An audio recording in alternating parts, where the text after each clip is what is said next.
Hey everyone, welcome to the Empath Tarot. It's another love reading, timeless and general. Take what resonates na po. Maybe some part of the reading makaresonate kayo, some part of it hindi. Tignan natin ngayon kaano yung thoughts, current thoughts and feelings sa'yo ng person mo sa mga panahon na to. Naisip ka ba niya? Ano ba yung nais niya sabihin sa'yo? Kung may pagkakataon ba na makausap ka niya or magkita kayo, ano ba yung mga nais niya sabihin? Tignan natin. Again, take what resonates lang po. Maaring yung mga mas malalakas at mas maraming energy ang ating masagat. Spirit guides, send me messages. Ano bang naisabihin sa kanila ng person nila sa mga panahon na to? Yan. I wish I could take back my words. Yung mga salitang binitawan na nakapanakit sa'yo, sa iyong damdamin. I am grateful for the spiritual lesson. Marami na itong natutunan and spiritually talaga. I regret lying to you. Ito yung talaga, no, yung mga nagawang pa nagsisinungaling habang kayo pa. Tignan naman natin ano ba ang mga mensahe para sa inyo.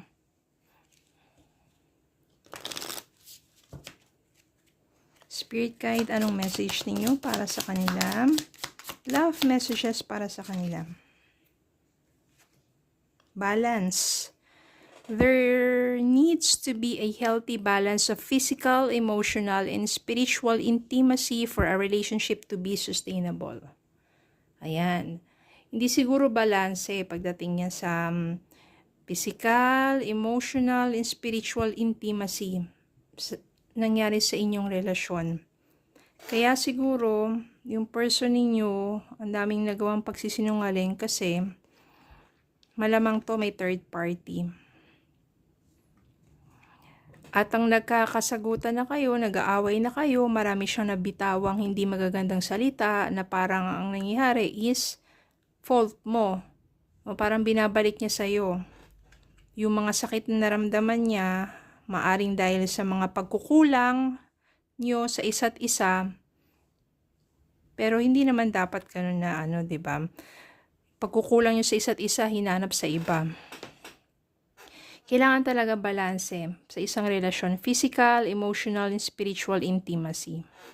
Tingnan natin ano pa ang mga energies ng person mo. At ano ang mga gabay.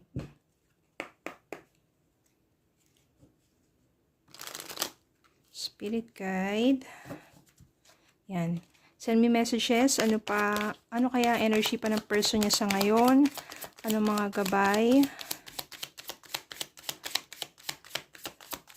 para sa kanila? Send me more messages sa spirit guide.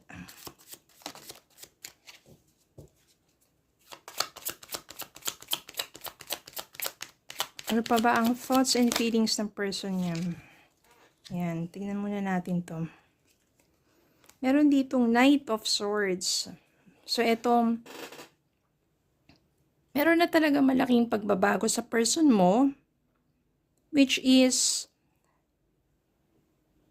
kung dati, parang hindi siya nagsasabi, eto nga lying to you, hindi siya nagsasabi ng totoo, means your person becomes more honest. At saka pagdating sa kung ano yung iniisip niya, kung ano yung nararamdaman niya, tinasabi na niya. Hindi niya itinatago. It's more nagiging honest na yung person mo. Marami na kasi siya natutunan leksyon. Ace of Pentacles.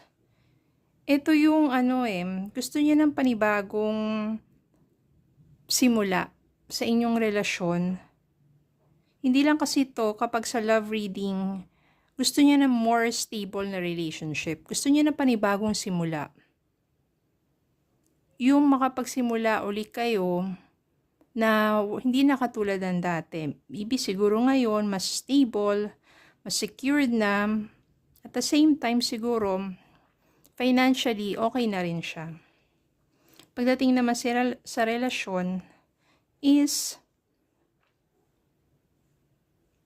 mas magiging honest na siya sa'yo.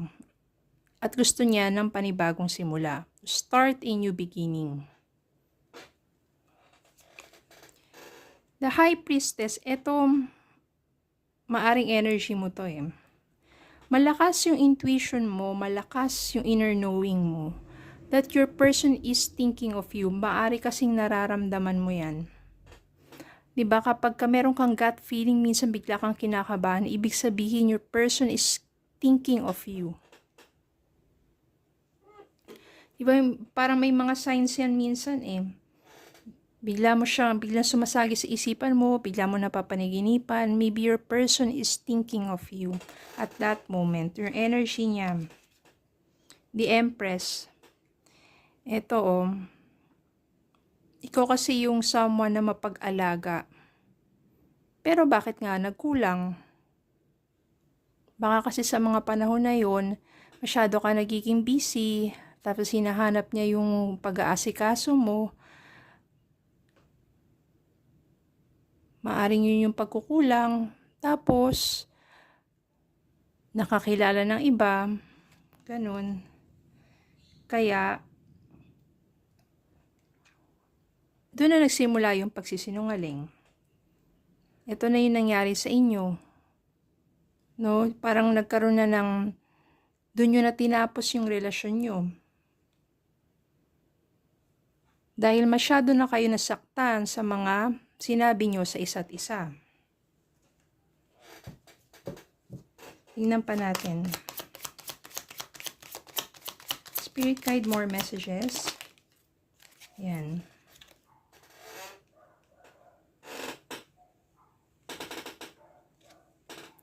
Ito maari yung nangyari din sa kanya before, no? Parang feel niya yung matinding kawalan sa buhay niya. Simula na nagkalayo kayong dalawa. Yung nasisense niya na parang may kulang sa buhay ko, nandiyan yung matinding kalungkutan, matinding kawalan, simula na nagkahiwalay kayo. Pero wala naman siyang ginagawa, di ba? Wala naman siyang ginagawang effort to reach out to you. Parang naghihintay lang siya. Parang nilet go na lang lahat. Kasi nga siguro sa mga panahon na yun, talaga nagkasakitan kayo. Marami kayong nabitawang masasakit na mga salita sa isa't isa. At yun na talaga yung naging mitya ng inyong paghihiwalay. Maaring iniisip din yun ng person mo. Kaya nga, sabi niya dito, I wish I could take back my words. And I regret lying to you. Ngayon, marami na siya natutunan. Mas gusto na niya maging honest sa sarili niya, sa'yo, at gusto niya ng panibagong simula. Tingnan natin ano pang message para sa inyo.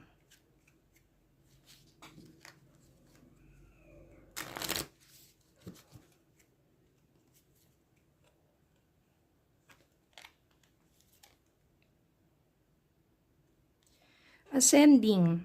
Transcending obstacles, learning, expansion, new phase, preparing for union. Ito meron dito nabanggit, preparing for union. Tapos learning. Maaring ito mangyari para sa inyo. Since natuto na kayo sa inyong mga, sabihin natin, pagkukulang o pagkakamali, maaring prepare for union, for reunion.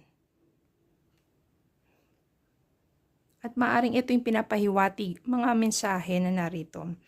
Kung nakaka-resonate kayo, ang pinakamahalaga dyan, pag once na nagkabalikan na kayo, forgive each other. If you start a new beginning, maaring, be mature enough for that relationship so that you will grow together. Mas lalo mag-prosper ang inyong relasyon. Especially kung mahal nyo naman talaga ang isa't isa. Okay? Ganyan naman talaga sa isang relationship. You have to learn.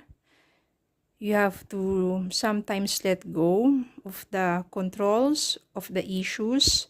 Forgive. And start a new beginning. Okay? So, yun lang po. Maraming salamat po for watching. Please don't forget to like, share, comment, subscribe, follow me on Facebook and YouTube. Have a good day po and God bless.